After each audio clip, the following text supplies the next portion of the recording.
Fellow St. Lucians and residents of St. Lucia, I extend my best wishes to you and your families for 2020. This year, 2020, heralds a time for reflection and introspection as we look back on the progress and challenges of our nation after 40 years of independence. It is also a time for the reshaping of the direction our country is heading so as to allow for a better and brighter future.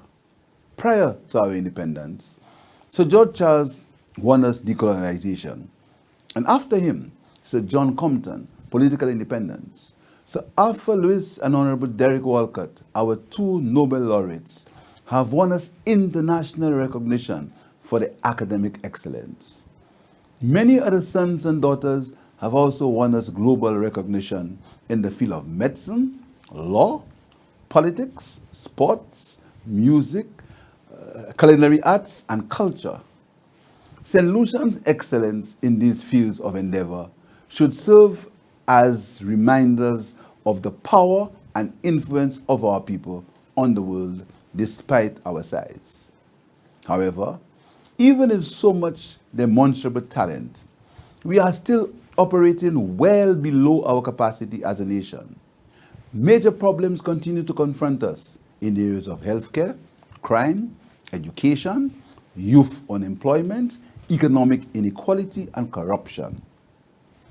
These problems have been aggravated in recent times by bad governance and, in particular, blatant acts of corruption in government. If we are to address these problems adequately as a country, we need a servant leader we can trust, not a sweet-talking leader telling untruths and doing so unashamedly, indicating clearly his contempt for the people of St. Lucia. In the world of fantasy, we are free to promise anything. And if every promise would become a feel-good factor, then the more the merrier. And so, we have been peppered with promises of all sorts. New hotels, major road rehabilitation, hospitals, and several more, all which to take place within the space of the next year. Let us not forget that since 2016, we were promised the construction of 5 to 7 hotels, the elimination of VAT and ching-ching in our pockets. Unfortunately for our Prime Minister, St. Lucia is a real place. And so the promises remain just that, promises. Now, into the 4th year of this UWP administration, and with nothing to show, I feel further vindicated in tabling in Parliament my historic no-confidence motion in the Prime Minister in January last year. Allow me now to share with you my party's vision and plans for the future of our country. As we look forward to the years ahead, we need as a people a shared vision rooted in the personal aspirations of most St. Lucians to confront the problems that plague our society. I believe that most St. Lucians will agree to a vision for St. Lucia that includes access to quality health care based on need rather than ability to pay. Education, promoted and widely accepted as a right and not a privilege. And learning becomes a lifetime activity, consistently improving educational opportunities of our families. The objective being 1 university graduate per household. A preference for meritocracy over nepotism in the employment of public servants. Our people, particularly our children and differently able, are granted the full protection of the society from emotional, physical, and sexual abuse.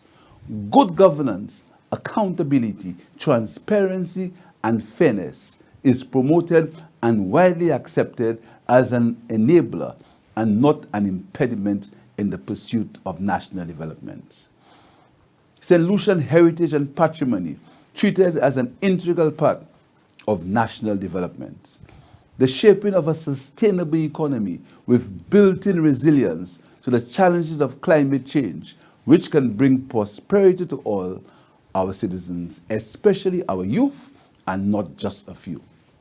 This shared vision requires a nation working together under the leadership of a Prime Minister who is respectful of the people and institutions of our country.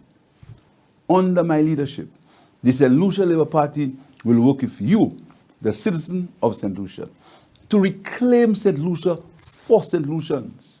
We shall restore hope and confidence in the competence and capacity of St. Lucians so that together we can chart and control our own destiny. In charting a new path for the years ahead, we cannot ignore the wrongs and injustices of the past. Never again must we allow so many blatant acts of government corruption. We shall therefore hold accountable all those responsible for acts of corruption and the misuse of public funds. The economic and social alienation of some citizens are contributing factors to crime. Social scientists opine that it is because certain sections of society feel a sense of alienation that they are inclined to engage in antisocial behavior. So that no amount of resources spent on policing, equipment and personnel will solve our crime problem if the problem of alienation is not adequately resolved. And that is not to exclude the need for a change in the behavior of government ministers and some others in high places who continuously flout the rules and regulations that are supposed to guide their public conduct. And yes, a change in attitude of the Prime Minister, who publicly confessed that accountability and transparency were to him impediments to development. A St. Lucia Labour Party will restore integrity and transparency in the affairs of government. And as part of a more holistic approach to solving the crime problem, we will restore the necessary safety nets to reduce social alienation and marginalization. Under my leadership, a Labour Party government will demonstrate a visible commitment to youth by harnessing their talents and creative energies in the establishment of a youth economy, which will drastically increase youth employment. This youth economy will help create a new cadre of young entrepreneurs who will be supported by government, ensuring greater access to finance, the provision of marketing and skills training. The youth economy will be open to all areas of economic activity, with special emphasis on sectors most attractive to young people. These are to include the entertainment and the creative industries, information, communications technology, sports, and professional services. The youth economy will be a collaborative effort among the youth, the private sector, and the various agencies of government. The input of young people and their representative organizations will be the guiding force in the formulation of plans and policies for the sector.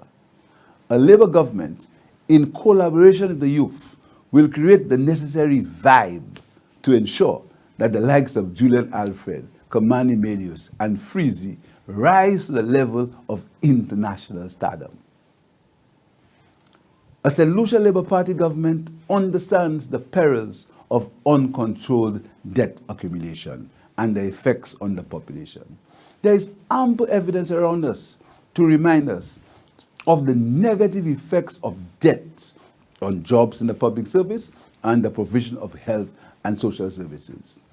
Mindful of the harmful effects of rising public debt, the IMF, in its latest report, made mention of the worrying rise in St. Lucia's debt profile. An SLP government under my leadership will ensure that prudent fiscal management by halting the unnecessary and reckless borrowing that has characterized this current government over the last 3.5 years. To allow for greater inclusiveness and fairness of economic opportunity, we will encourage the growth of indigenous business by creating a level playing field in the provision of tax and other incentives. We will promote and assist small and micro businesses for the provision of special incentives and financial packages. We will ensure that local businesses are given the same level of incentives as foreign enterprises. We'll simplify the tax system to ensure it is not a disincentive to hard work and innovation. The expansion of credit unions and cooperatives will be encouraged and supported to spread the level of participation in the benefits of our financial system. Our foreign investment policy will be fair, transparent, and investor-friendly, with the main objective being the creation of sustainable employment opportunities and the transfer of skills. In this regard, we'll be working in the private sector with a shared vision for job creation and reduction in unemployment. We shall revisit and make the necessary changes into the investment policy guidelines of the National Insurance Corporation to ensure greater internal consistency and to prevent its funds being made available directly to foreign investors wishing to invest in St. Lucia. Throughout 2019, fishers, banana farmers, crop farmers, livestock farmers, and people who depend on agriculture and fisheries for a living reported more difficult and challenging times. The UDP administration has not provided banana farmers with the promised access to ship containers of bananas to France. And therefore, farmers have long concluded that they were deceived by the UDP administration. Livestock farmers have lost potentially $25 million per year in sales with the closure of the meat processing plants, and fishers are rightfully complaining that their fish are not being purchased regularly as promised again by the government. Fishers continue to carry unfairly the burden of an additional excise tax of $1.50 on every gallon of fuel. A Labour Party government will exempt fishers from this additional tax.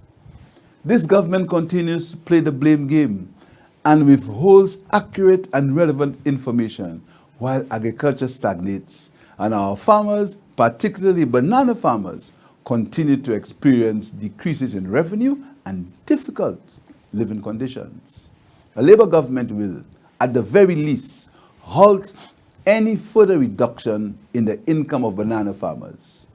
On the issue of cannabis, the St. Lucia Labour Party was the first political organization to commence dialogue with stakeholders regarding the opportunities for economic and medicinal use of the plant.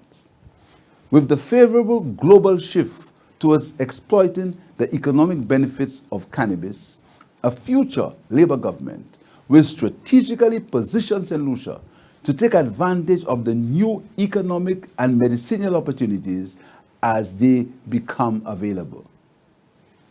The current abuse of direct awards in the procurement of contracts excludes a significant number of businesses and professionals wishing to offer their service to government. These direct contracts to a few preferred friends is wrong and continues to be a source of government corruption. A Labour government will level the playing field by making the required changes to limit political interference in the award of contracts. A St. Lucia Labour Party government will endeavour to ensure that every St. Lucian enjoys a decent standard of living, and we will implement a social policy to support this goal. In addition, we will be implementing social programs which will adequately care for the poor, underprivileged, economically deprived, elderly, differently able, abused, and socially vulnerable citizens, with a special emphasis on children and the youth. We believe in a government of the people, by the people, and for the people. This philosophy of democracy places people at the center of government. We will therefore, as an SLP government, constantly consult with the people, listen to their concerns, keep in dialogue with them, and pay attention to their collective wisdom. We will respect different opinions, even if we were to disagree, and never adopt the role of discrimination and victimization against individuals or organizations that are of a different view. In fact, We appreciate the value of different views and opinions because of the opportunity these present in providing a better understanding of the issues at hand. In recognition of the important role of the National Trust is required to play in national development, we will immediately restore the annual government subvention that was so unfairly and damagingly withdrawn from it. We shall review and amend the National Trust legislation to insulate it from the irrational actions of the Prime Minister and avoid a repeat of the recent injustice meted out to Janine Compton. We can all agree that it is an affront to the collective consciousness of our people that for 3.5 years, work has been stopped on the St. Jude Hospital and the buildings left to deteriorate. Meanwhile, our sick relatives and friends continue to perish and medical personnel languish in very trying conditions in a makeshift hospital located in a sports stadium. And a few hundred yards away, the government has been available to find all the financial resources for the completion of a horse racing track. A case of horses before people. This uncaring demonstration by the government for the health of St. Lucians, particularly in the South, must never be allowed to be forgotten. The St. Lucia Labour Party government will give the highest priority to the completion of the St. Jude Hospital as a full-service, state-of-the-art hospital, as it was always intended to be. We will reinstate the Larry Health Center to alleviate the long sufferings of the people of Denry North. We will also review the existing construction works, financial arrangements, and the reasons for the demolition of the 2 existing buildings that would have costed taxpayers millions of dollars. And as it relates to the Owen King EU Hospital, we'll immediately commission its opening as a public hospital and review any privatization plans. I want to remind St. Lucians that had the St. Lucia Labour Party remained in government, the OKEU Hospital would have been in full operation today. For those concerned about the issue of healthcare affordability, I believe that there is enough competent local talent to continue the work of ensuring the provision of an affordable health financing system for the people of St. Lucia. The aim of the St. Lucia Labour Party is to provide affordable and accessible health care to all its citizens on the universal healthcare system. 2 widely accepted fundamental principles of good leadership are trust and honesty. I am committed to bringing these cherished values to the governance of St. Lucia and would have no difficulty doing so because my behavior in government has suggested nothing conflicting. I entered politics to serve and not to be served. At both the constituency and national level, I have served the people of St. Lucia with diligence and gratitude for the opportunity.